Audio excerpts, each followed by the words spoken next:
వచ్చిన ప్రతి ఒక్క అతిథులకు కూడా గౌరవించండి. ఎందుకంటే అంత దూరం నుండి వచ్చారు కాబట్టి, బంధువులు అతిథులు మీ ఊరు వచ్చారు కాబట్టి మీ ఊర్లో ఉన్న ప్రతి ఒక్కరికి కూడా గౌరవించండి. ఎలా ఉన్నారు బాగున్నారు అని ఒక మాట వేసేయండి. ఒకవేళ వెయ్యిపోతే మాత్రం చాలా బాధపడతారు.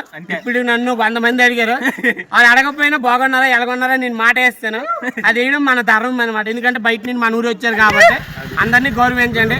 తిన్నారా బాగున్నారా ఇంట్లో అందరూ బాగున్నారా అని అడిగండి. అనిస్తే దానంతా హ్యాపీ సంక్రాంతి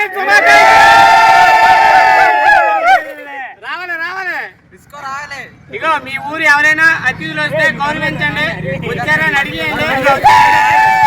ఓకే, ఎవరైనా వస్తే వచ్చారని అడిగేయండి. రాకపోతే మాత్రం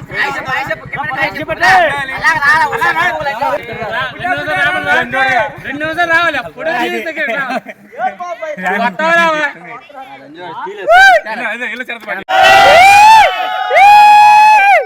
సంక్రాంతి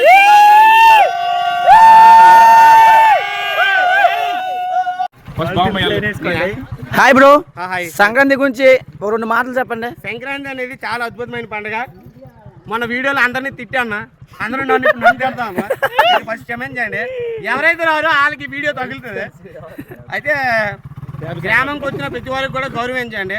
అతిథులు వస్తారు కదా, వాళ్ళందరూ గౌరవించండి. ఎలాగొన్నారా బాగున్నారా తిన్నారా ఇంట్లో అందరూ బాగున్నారా అని ఒక మాట వేసేయండి ఫస్ట్. తర్వాత ఏంటంటే సంక్రాంతి ఈరోజు సంక్రాంతి అయిపోతే పని వస్తుంది. గట్టి తింటారా, గట్టి తింటే అందరూ కొద్దిగా చికెన్ మటన్ ఉందని ఎక్కువ తినకండి. విరోచనాలు కొట్టుకుంది. అద్భుతమైన మాటలు మన శివ చెప్తాడు. 1 2 3 మైక్ చెక్.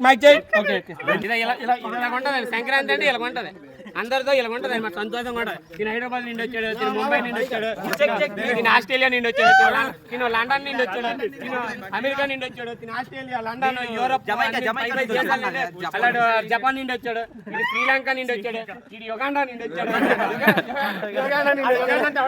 కర్నూ దుబాయ్ నుండి వచ్చాడు.